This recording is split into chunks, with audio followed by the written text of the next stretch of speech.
సద్గురు రూపొందించిన ఓ శక్తివంతమైన ప్రక్రియ. ఇది శరీరం ఇంకా మనసుని స్థిరపరుస్తుంది.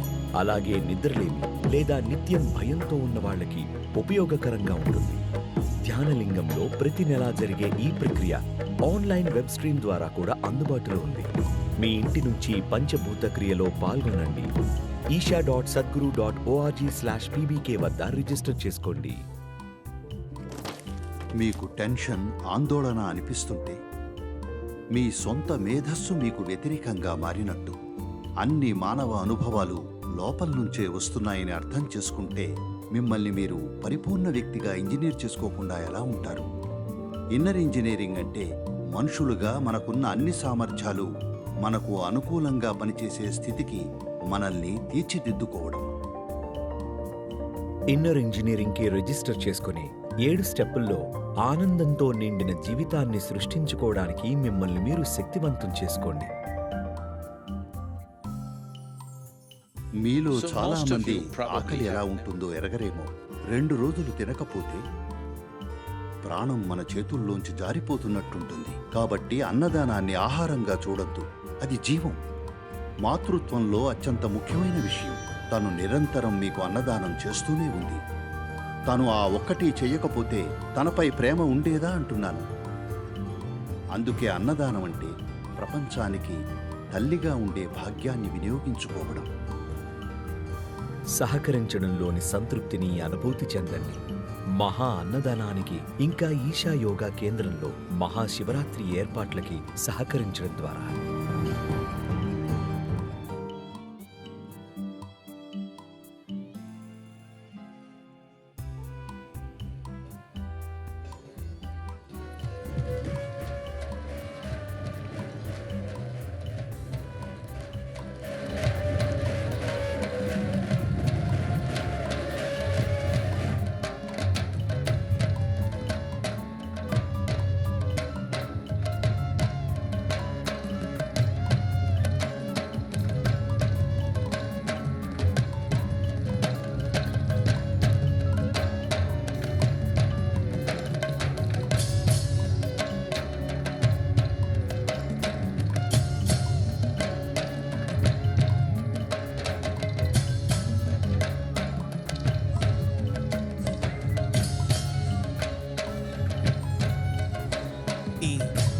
I hope you are all settled in your bays, ready to enjoy Mahashivratri.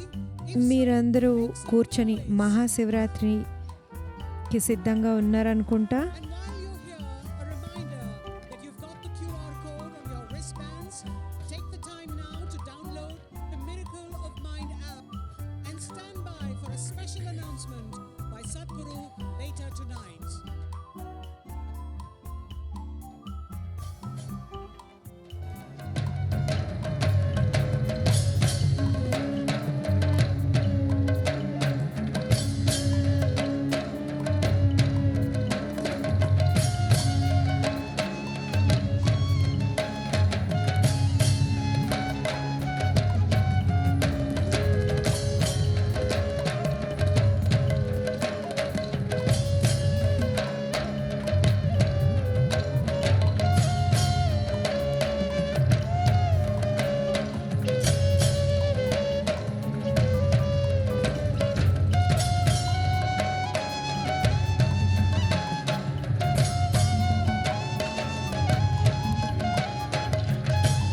The Honorable Union Minister for Home Affairs and the Minister of Cooperation, Shri Amit Shah, Shri Amit Shah గారు సద్గురుతో పాటుగా ఆదియోగి స్థలానికి చేరుకున్నారు.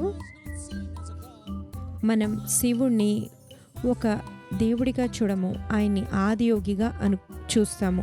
ఆదియోగి అంటే మొట్టమొదట యోగి. దాదాపు 15,000 సంవత్సరాల క్రితం, ఇంకా అన్ని మతాలకు పూర్వమే ఆదియోగి యోగా అనే ఈ గొప్ప విజ్ఞానాన్ని తన మొదటి శిష్యులైన సప్త ఋషులకు అందించాడు. ఆయన మనుషులు తమ పరిమితులను అధిగమించి అత్యున్నత స్థితికి, ముక్తికి చేరుకోగల 112 మార్గాలను సూచించారు.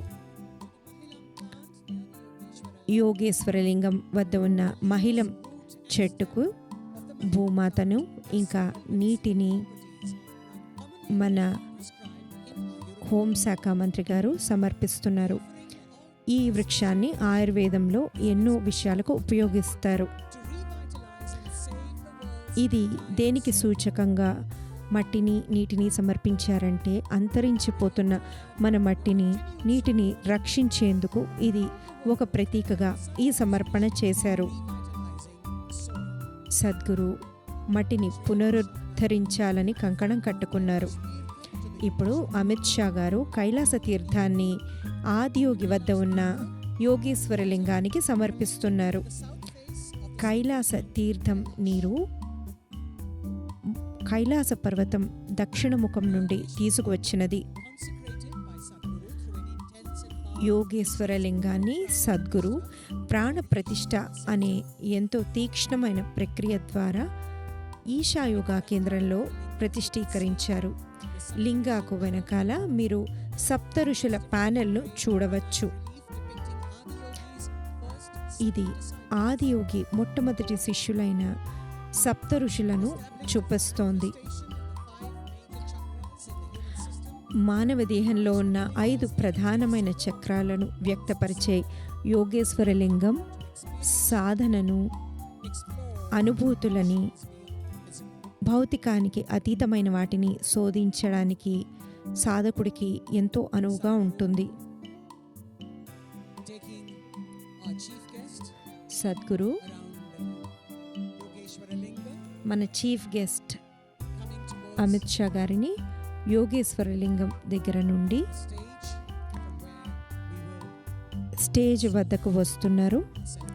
అక్కడ నుండి త్వరలో మనం మన సెలబ్రేషన్స్ మొదలు పెట్టకపోతున్నాము.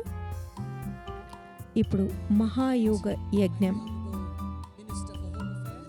Home affairs minister ప్రజ్వలించబోతున్నారు. ఇది 112 అడుగుల ఎత్తు ఉన్న ఆదియోగి ఎదురకుండా ఉంది. కులమతాలకు, ఏ స్త్రీలైనా పురుషులైనా ప్రతి వారికి అందించే మానసిక శారీరక ఆరోగ్యాన్ని యోగ సాధనలు అందించే యోగా ప్రోగ్రాముల ద్వారా ఎందరెందరో లబ్ధి పొందుతున్నారు. ఈషాలో వాలంటీర్లు చేస్తున్న ఎన్నో ప్రాజెక్టులు ఉన్నాయి. ఇవి ప్రతి వారికి ఆత్మ పరిణామం చెందే యోగ సాధనలు అందరికీ అందించడానికి ఎందరో వాలంటీర్లు కృషి చేస్తున్నారు. ఇప్పుడు సద్గురు అందించబోతున్న ఎంతో ప్రత్యేకమైన అనౌన్స్మెంట్ కోసం మనందరం ఎదురు చూద్దాము. ఇది మనుషుల మానసిక ఆరోగ్యాన్ని చేకూర్చే విషయం.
Savile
भैरव्यो हंस श्रद्धे सप्तचक्राय ज्ञानलिङ्गाय दिव्यारती अर्पयामि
कालो न जानाति तव जननं कालो न जानाति तव समापनम् दृष्टो मया तव महाकारः योगेश्वर काल योगेश्वर काल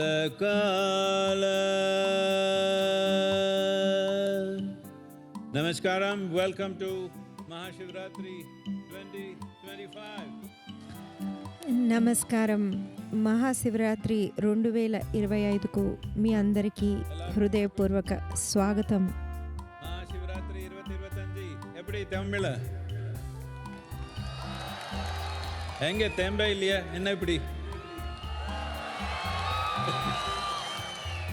and welcome to our beloved Home Minister and many other dignitaries who are here. మన ప్రియమైన హోంశాఖ మంత్రి గారికి ఇంకా మనకున్న ఎంతోమంది విశిష్టమైన అతిథులకు అందరికీ నమస్కారం. Well, in every government there are ministers and ministers of course, but ప్రతి ప్రభుత్వంలోనూ ఎన్నో మంత్రులు ఉంటారు. కానీ మనకు స్వాతంత్రం వచ్చిన తర్వాత ఒక మినిస్టర్ గారు ఉన్నారు. ఆయన కూడా హోమ్ మినిస్టర్ గారే. wouldn't have got consolidated. ఆయన లేకపోతే మన దేశమంతా ఒక్కటిగా అయి ఉండేది కాదు. What Sardar Patel did at నేను ఎవరి గురించి మాట్లాడుతున్నానో మీకు అర్థమైంది కదా. Sardar Patel significant act. ఆయన దేశాన్ని ఒక్కటిగా చేయడానికి చేసిన పని ఎంతో ముఖ్యమైన పని. లేదంటే మనందరం ఒక దేశం వారిగా మిగిలి ఉండేవాళ్ళం కాదు. Partition happened. Still దురదృష్టవశాత్తు దేశాన్ని విభజించడం జరిగినప్పటికీ ఏదైతే మిగిలి ఉందో అదంతా ఒక్క దేశంగా ఏర్పరిచారు. అప్పటి నుంచి ఎన్నో అభివృద్ధి కార్యక్రమాలు జరిగాయి. రాజకీయమైనవి, రాజ్యాంగపరమైనవి the nation ఎన్నో జరిగినప్పటికీ దేశమంతా కాగితం మీద ఒక దేశంగా ఉన్నప్పటికీ there were parts of the country which were దేశంలో ఎన్నో విభాగాలు నిజంగా మనం నియంత్రించగలిగినట్లు లేవు. I have to say నేను President Prime మన Home Minister ప్రస్తుత హోంశాఖ మంత్రి గారు, ప్రస్తుత హోమ్ మినిస్టర్ గారు is ఆయన చేసింది ఏంటంటే way ఒక విధంగా of what Sardar Patel Sardar Vallabhbhai Patel గారు ఆ రోజుల్లో ఏం చేశారో మళ్ళీ అది మరొకసారి చేశారు. దేశాన్నంతా ఒక్కటిగా అమర్చారు. things were happening in the మీ అందరికీ తెలుసు, month there దేశంలో ఎన్నో జరుగుతూ ఉండేవి. ప్రతి నెల బాంబ్ బ్లాస్ట్ జరుగుతూ ఉండేది. ఎక్కడ జరుగుతుంది? బెంగళూరు, ముంబై, హైదరాబాద్ ఇలాంటి చోట్లు. ఇటువంటి మాటలు మనం గత 10 సంవత్సరాలుగా వినలేదు. వీటి కోసం పనిచేస్తున్న అన్ని సంస్థలకు, వాటికి నేతృత్వం వహిస్తున్న మన మంత్రి గారికి శుభాకాంక్షలు. ఇవన్నీ ఒక్కటిగా మనకి ఒక దేశంగా ఉన్నట్లుగా లేని ఎన్నో భాగాలను, మిలిటెంట్స్ రూల్లో ఉన్న ఎన్నో భాగాలను కూడా that problem will be over. బయటికి తీసుకువచ్చి అంత ఒక విధమైన సమైక్యత తీసుకొచ్చారు. ఆయన మనకు ఒక మాట ఇచ్చారు, మొత్తం దేశాన్నంతా కాశ్మీర్ని ఒక్కటిగా చేస్తానని. ఆయన మాట నిలబెట్టుకుంటారు. కాశ్మీర్ని కూడా ఇండియాలో భాగం చేస్తానని అన్నారు. Not to find fault with anybody, but ఇది ఎవరిలోనూ తప్పులు వెతకడం గురించి కాదు, కానీ మనం చరిత్రపరంగా తెలుసో తెలియకో కొన్ని పొరపాట్లు చేశాము. ఆ రోజు వాళ్ళు ఎందుకు చేశారో మనకు తెలియదు, కానీ done historically. మనము చరిత్రలో కొన్ని పొరపాట్లు చేశాము. వాటిని తర్వాత సరి చేసుకోవడం అనేది ఎంతో క్లిష్టమైన పని. 370 ఆర్టికల్ 370 bringing peace, ఇంకా making it normal. ఆ రాష్ట్రానికి ప్రశాంతత తీసుకురావడం, దాన్ని సామాన్య స్థితికి తీసుకురావడం. ఈ రోజున అది ఎంతో సామాన్యంగా ఉంది, ఎందుకంటే ఎంతోమంది వెళ్తున్నారు. వాళ్ళందరూ అక్కడ నన్ను వచ్చి గోల్ఫ్ ఆడమంటున్నారు కాశ్మీర్లో.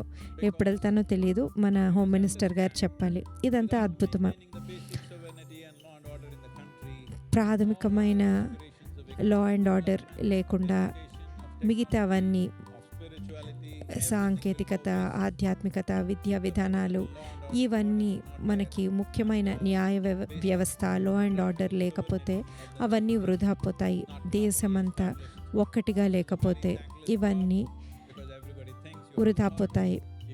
దీనికి ఎవరు కృతజ్ఞత చూపించరు, ఎందుకంటే ఇవి చేయాలంటే ఎంతో కష్టం. మీరు చేయకపోతే మీరు చేయలేదంటారు, మీరు చేయాలంటే అది ఎంతో కష్టంతో కూడుకున్న పని. ఆయన తీసుకున్నది ఎంతో గొప్ప పని, ఆయన అది చేస్తున్నారు.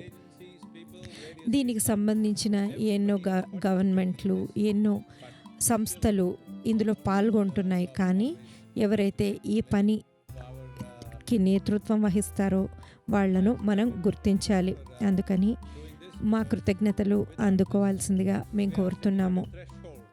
where our youth are, మేము ఇప్పుడు ఎలాంటి పరిస్థితుల్లో ఉన్నామంటే మన యువత ఇక్కడ నుంచి ఇదంతా మనం ఎంతో గర్వకారణంగా చెప్పుకోగల దేశంగా మార్చేందుకు ఉరుతులుగుతున్నారు. ప్రపంచ పటంలో మనకు ఒక విశిష్టమైన స్థానం ఉండేలా చేసుకునేందుకు ఇన్ని సంవత్సరాలుగా మనకు ఇది ఎన్నో కారణాల వల్ల దొరకలేదు.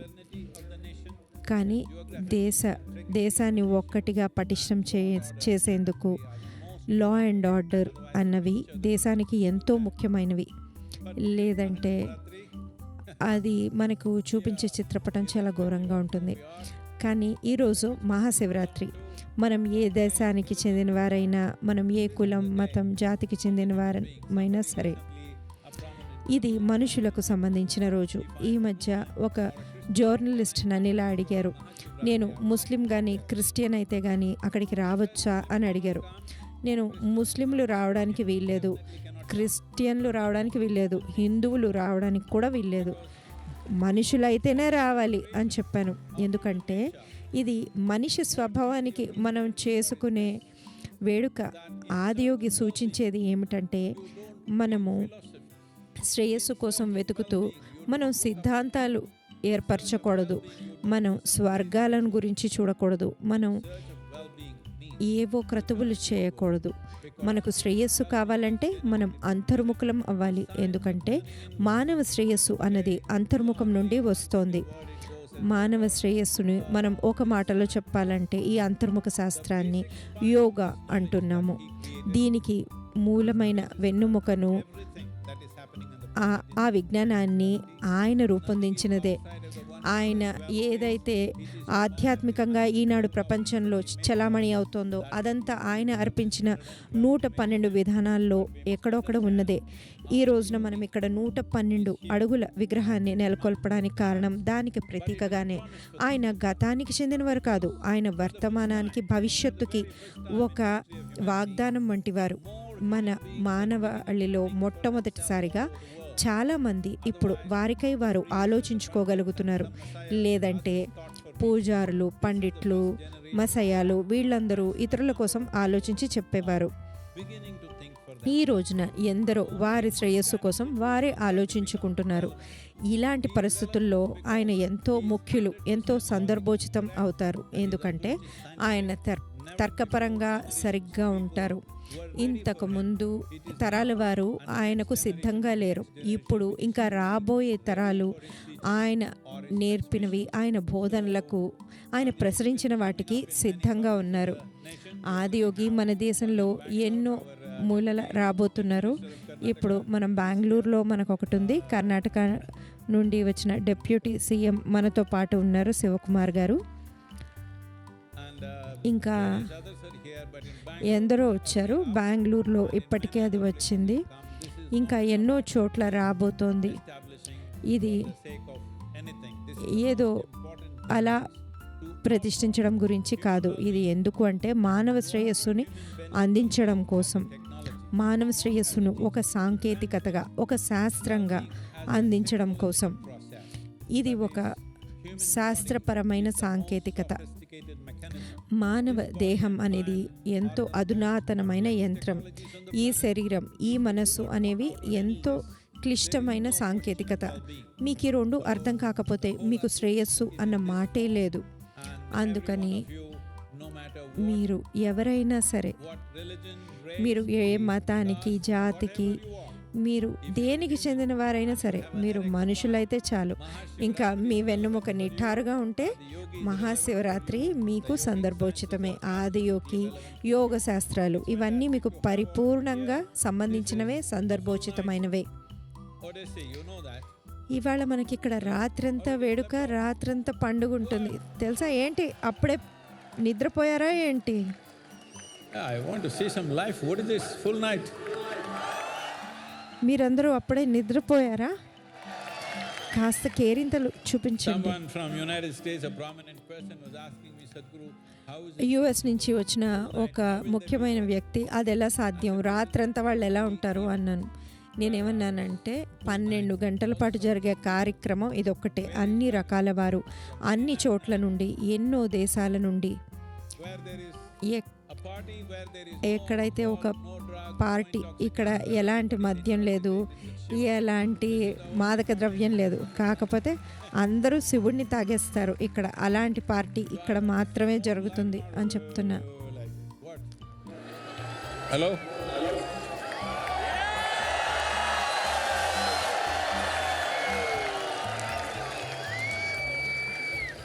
Our home minister is a very lively person. You can't put him down. మా హోంశాఖ మంత్రి గారు ఎంతో ఉత్తేజభరితమైన మనిషి. మీరందరూ ఇంకా ఉత్సాహం చూపించాలి. It's my pleasure and privilege to welcome నా Amit Bhai, our ఇది నా సౌభాగ్యం, ఇంకా నాకు ఆనందం కలిగించే విషయం ఏంటంటే నేను అమిత్ భాయ్ గారికి ఇప్పుడు ఆదియోగి సాల్వాను సమర్పిస్తున్నాను. ఆయన కూడా ఈ మహాయోగ యజ్ఞంలో భాగం అవ్వాలని నేను ఇది ఆయనకి సమర్పిస్తున్నాను. I request నేను అమిత్ భాయ్ గారిని మనతో 4 మాటలు చెప్పాలని కోరుకుంటున్నాను.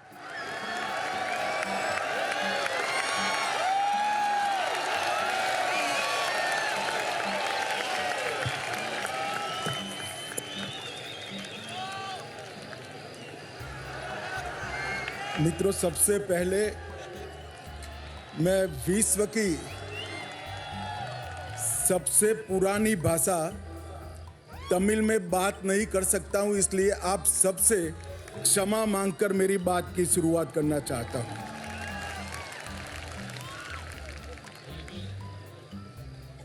அதும் தெய்வீகமானதுமான தமிழ் மொழியில் பேச இயலாமைக்காக நான் வருந்துகின்றேன்.